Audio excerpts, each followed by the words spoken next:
outras possibilidades ali de sprays que ajudam a segurar, vamos dizer assim, a entrada do vírus, cremes para a mão, né, para proteção, coisas antibactericidas e uma série de testes para a área de prevenção. Em termos de testes, nós usamos testes com reagentes nacionais, que eu falei que foi extremamente importante ter sido feito isso, por isso que é bom trabalhar com os especialistas, né?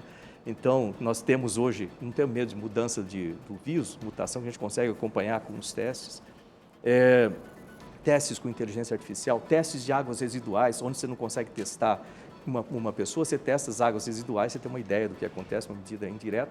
Em termos de tratamento, nós testamos a Anita, né, o nitazoxanida, desde fevereiro do ano passado, com 2.000 medicamentos, depois entrou num grupo, né, de 2.000 medicamentos, depois 5 deles foram selecionados, foi feito todos os testes in vitro, né, no laboratório. Aí, desses testes, saiu a nitazoxanida com 94% em células humanas, né, de inibição. Aí foi para os testes clínicos, foram feitos os testes clínicos, depois foi feito todos os pesquisadores, a doutora Patrícia Rocco, que fez isso aí, é uma das maiores pesquisadoras dessa área do planeta, né, brasileira, tem um orgulho danado disso. E, então, ela e a equipe dela fez todo o relatório, foi publicado em revista internacional. Então, dizer que não tem comprovação científica não é o caso, porque existe comprovação internacionalmente publicada, né? Quem sou eu para discutir com a Patrícia Rocco, né, sobre isso? Aí eles estão testando também outras coisas, como antivirais, né? A nitazoxanida também é um antiviral. Então, estão testando mais 3 antivirais. Um teste que vai começar agora, testes clínicos, que é muito importante, é teste com soro de cavalo, né? Isso é feito pelo Instituto Vital Brasil, com a FAPERJ, a Universidade Federal do Rio de Janeiro e outros participantes, né? E o Ministério também está financiando isso já desde o ano passado, né? Há bastante tempo. E agora eles já vão entrar em testes com pacientes, né? O resultado tem sido muito bom nos pré-clínicos, né? Agora vai começar os testes com pacientes, já está na Anvisa a solicitação para esses testes. E isso vai ser uma esperança muito grande, que segundo eles têm falado, o resultado aparentemente é muito melhor que os antivirais. Então, eu não sou médico, não sei o que falar sobre isso. Mas existe uma confusão, ministro, porque, na verdade, o que o governo que estava lá no protocolo do Ministério da Saúde era o uso da hidroxicloroquina, da cloroquina que sempre foi defendida pelo presidente Bolsonaro e agora custa uma investigação ao ministro Pazuello sobre a condução da pandemia em Manaus, né? Isso está sendo investigado tanto pela Polícia Federal como pelo Tribunal de Contas da União, que mostrou, inclusive, que a cloroquina não podia ser usada, não podia ter sido comprada com dinheiro público, né? Segundo uma lei ali de 1990, se não houvesse, com essa recomendação de uso off-label, se não houvesse a chancela da Anvisa. A Anvisa, por sua vez, quando aprovou a vacina, disse claramente, vários seus diretores, seus técnicos disseram claramente que não havia terapias alternativas para a Covid. Nenhuma das agências internacionais robustas, né, americana, o CDC, o FDA, a agência britânica, a agência europeia, nenhuma delas prescreve nenhum desses medicamentos, reconhece. Uma coisa é no âmbito dos estudos feitos na academia, os cientistas, obviamente, infectologistas estão envolvidos nisso. Outra coisa é uma política de saúde pública preconizada, defendida pelo governo. Quer dizer, não é preciso haver essa diferenciação. A gente viu o governo, durante todo o ano de 2020, fazendo a defesa do tratamento precoce, agora que a vacina virou uma realidade, pulou no barco da vacina. Quer dizer, tinha que ter estado no barco da vacina desde o início, né? O tratamento precoce ainda não é uma realidade para essas grandes agências sanitárias. Olha só, eu tenho algumas respostas em áreas diferentes. Do ponto de vista da ciência e tecnologia, a gente já tem trabalhado com essas possibilidades há bastante tempo, inclusive com compartilhamento de soluções e resultados com outros países. Então, o que a gente faz aqui, a gente passa para lá, o que eles estão fazendo lá, eles passam para os nossos cientistas também, a gente tem um tipo de um sistema aberto, né, de dados dessas pesquisas, o que ajuda muito nesse momento. Então, os vários países, eles têm adotado certas possibilidades para não deixar completamente vazio a situação, então eles têm adotado as possibilidades desses testes todos com vários tipos de medicamentos e etc. Inclusive, a gente está testando monoclonal também, que foi usado lá pelo Trump e tem sido usado aí em vários lugares.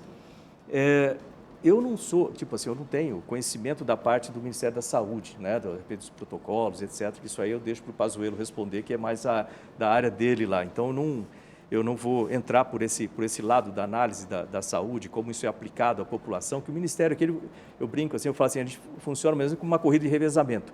A gente vem com a pesquisa até achar uma solução, um remédio, alguma coisa, a gente passa o bastão para os médicos do Ministério da Saúde, eles sabem o que fazer com aquilo lá. A gente chega até o desenvolvimento uma resposta para eles de alguma coisa.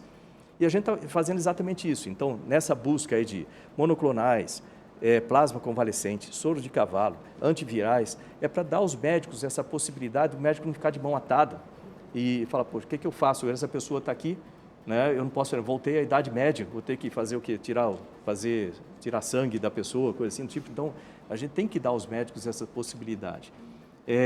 Isso é a nossa luta ali, entendeu? Do ponto de vista de uma pessoa, vamos dizer, esquecendo que eu sou ministro, né, vamos dizer assim, se meu filho, por exemplo, ou meu pai, né, tivesse ali internado com Covid indo para o hospital, eu gostaria muito que ele tivesse pelo menos alguma possibilidade de ser tratado, e não chegasse lá, eu vou te benzer aqui para esperar que, né, ou perguntar para algum dos especialistas que fala assim, pô, não pode ter nenhum teste, não pode ter nenhum remédio, né? Falar assim, pô, se você tiver alguém da sua família passando por essa situação, você não vai dar nenhum remédio para ela, né? Só porque isso, então, mas o tratamento evoluiu bastante, né? Com corticoides. Então, só para lembrar que a gente tem em Curitiba, lá, imposto por infectologistas, a ordem de que só se deem analgésicos e antitérmicos. E a gente tem o pessoal em Porto Alegre tentando impedir o novo prefeito de Porto Alegre, de fornecer um tratamento. Então, é muito complicado. É uma falta de liberdade total e absoluta. Exatamente, para ter as próprias escolhas, né? Óbvio. Ministro, tentando olhar o copo meio cheio, se é que isso é possível, nessa corrida de revezamento entre os ministros, do governo e tal, se o senhor tivesse que citar algo que o Brasil aprendeu a fazer, o senhor citou aqui alguns exemplos, por exemplo, o ventilador, nós não precisamos comprar porque nós aprendemos a fazer. O que fica de legado do ponto de vista de pesquisa, de estudo, de ciência? Isso é muito importante, é parte da estratégia dali, é a observação do que tem acontecido, o que aconteceu e como que a gente vai preparar o país para as próximas. Eu falo isso, o pessoal fala assim, pô, você é tão otimista, mas você fica falando que vai ter outra pandemia. É fato, vai ter outra pandemia. E pode ser pior que essa, em termos de vírus. Entendeu? Então, a gente tem que preparar o país para isso. A gente não pode ficar esperando acontecer as coisas. Então, o que a gente notou? Primeiro, quando acontece uma pandemia, a nível, né, obviamente a nível mundial, os países se fecham com a preocupação dos seus próprios, da sua própria população, o que é, de certa forma, lógico, né? Entre países eu não vejo muito assim uma grande amizade, eu vejo interesses pragmáticos, né, entre países. Né? Então a pessoa vai tentar proteger a sua população e a gente tem que fazer isso também. Então a gente aprendeu, por exemplo, é importante que nós tenhamos no Brasil um sistema de desenvolvimento e produção, né? Quando falo de desenvolvimento vai desde das ideias, a academia, né, passando ali por toda a fase de protótipo e a entrada do setor privado também, a montagem das empresas, se for necessário, até que nós tenhamos, por exemplo, equipamentos médicos. Então, essa faz parte, esse item aí, o que ele gerou como ação dentro do Ministério? A necessidade de criação de um centro de tecnologias para a saúde, né? Centro de tecnologia para a saúde, porque agora o problema é o ventilador. Pode ser que no futuro, sei lá, eu não conheço a questão de vírus, pode ser que o problema seja diálise, né? Algo assim, hemodiálise. E a gente tem a capacidade de fazer isso no Brasil ou não? Então, a gente tem que desenvolver essa capacidade aqui, com a participação do setor privado, mas tem que desenvolver. Então, está lá o item nosso lá, o Centro de Tecnologias Aplicadas para a Saúde, estamos desenvolvendo. Outro, insumos farmacêuticos. A nossa dependência é quase 100%.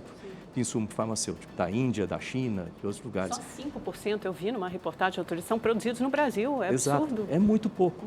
É muito pouco. Então, a gente tem que ter um centro de produção, desenvolvimento e produção de insumos farmacêuticos. Mesma coisa para as vacinas, né? Tem que ter essa capacidade total no país, sempre com a participação do setor privado. A gente tem 6 biomas, a gente tem uma capacidade monstruosa de pegar esses ativos e transformar esses ativos em insumos, segurança para o país e dinheiro, né? Tem que transformar isso aí em novos empregos, novas empresas. Então, a gente tem lá toda uma estratégia para fazer isso, que vai desde laboratórios remotos no meio da Amazônia, passando por usinas de moléculas, para depois centros de produção de fármacos, né? De novo, não gosto de falar de coisa ruim, mas um problema sério, a humanidade vem se acostumando, vamos dizer assim, organicamente a antibióticos e vai tendo resistência a antibiótico. Então, um antibiótico que funcionava muito bem, de repente ele passa a não funcionar muito bem.